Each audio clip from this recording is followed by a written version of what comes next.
نام ہے۔ کذالک ارسلناک فی امۃ، اسی طرح ہم نے آپ کو اس امت میں بھیجا، قد خلت من قبلها امم، جس سے پہلے امتیں ہو گزریں، یعنی اے محبوب آپ کی امت سب سے آخری امت ہے، اور آپ خاتم الانبیاء ہیں، آپ آخری نبی ہیں۔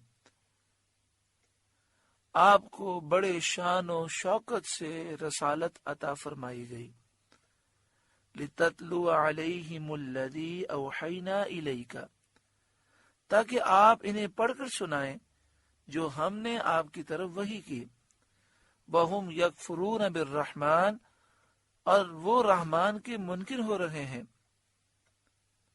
حضرت قتادہ رضی اللہ تعالیٰ عنہ اور حضرت مقاتل رضی اللہ تعالیٰ عنہ کا قول ہے کہ یہ آیت صلح حدیبیہ میں نازل ہوئی، جس کا مختصر واقعہ یہ ہے کہ سہیل بن عمرو صلح حدیبیہ کے لیے آیا اور صلح نامہ لکھنے پر اتفاق ہو گیا، تو سید عالم صلی اللہ علیہ وآلہ وسلم نے حضرت علی مرتضی رضی اللہ تعالیٰ عنہ سے فرمایا، لکھو بسم اللہ الرحمن الرحیم۔ کفار اس میں جھگڑنے لگے، کہنے لگے رحمان کو تو ہم مانتے نہیں ہیں، رحمان کیا؟ انہوں نے کہا کہ آپ ہمارے دستور کے مطابق لکھیے بسمک اللہم، کیونکہ ہم اللہ کا نام اس طرح لکھتے ہیں بسمک اللہم۔ اس کے متعلق آیت میں ارشاد ہوتا ہے کہ وہ رحمان کے منکر ہو رہے ہیں، وَهُمْ يَكْفُرُونَ بِالرَّحْمَنِ، اور وہ رحمان کے منکر ہو رہے ہیں۔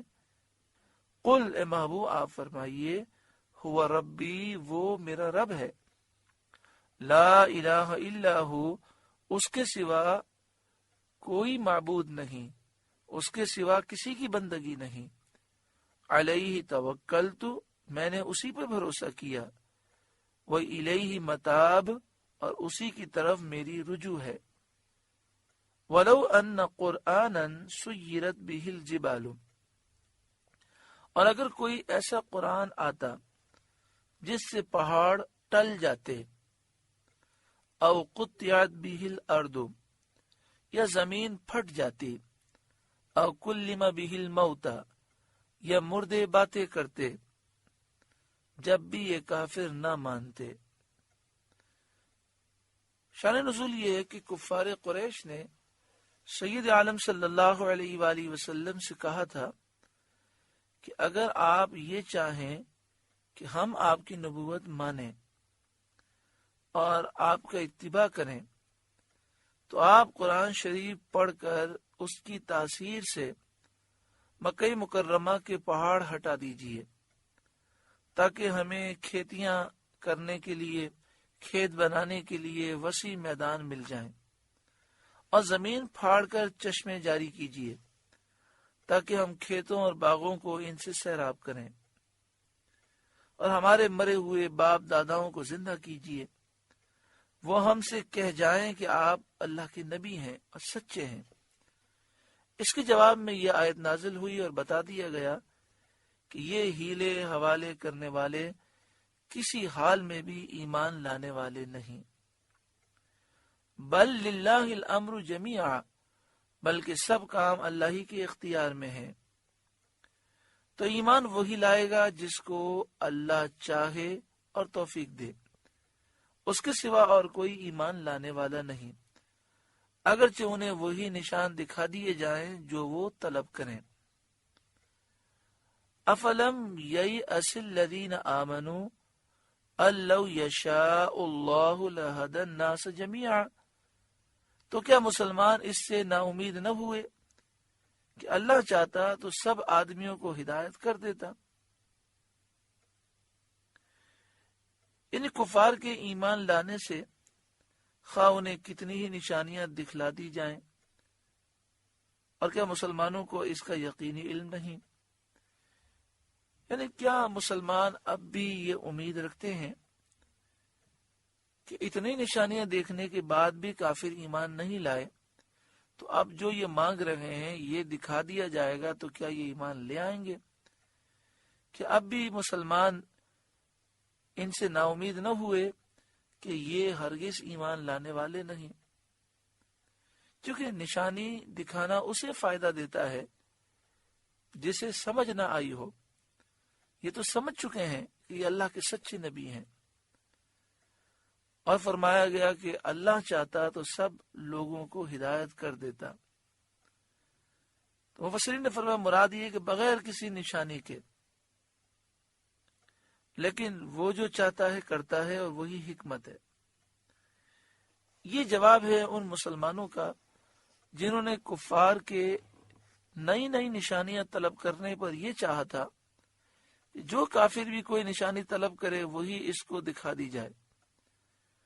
اس میں انہیں بتا دیا گیا کہ جب زبردست نشان آ چکے اور شکوک اور اوہام کی تمام راہیں بند کر دی گئیں، دین کی حقانیت روز روشن سے زیادہ واضح ہو چکی، تو ان واضح دلیلوں اور برہانوں کے باوجود جو لوگ مکر گئے اور حق کے معترف نہ ہوئے، جو ایمان نہ لائے، ظاہر ہو گیا کہ وہ دشمن ہیں، وہ ضدی ہیں، اور ضدی اور دشمن کسی دلیل سے بھی مانا نہیں کرتا۔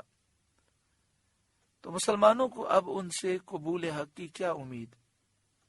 کیا اب تک ان کا عناد دیکھ کر اور روشن واضح نشانیوں سے منہ پھیرنا دیکھ کر بھی کیا مسلمانوں کو اب قبول حق کی امید ہے؟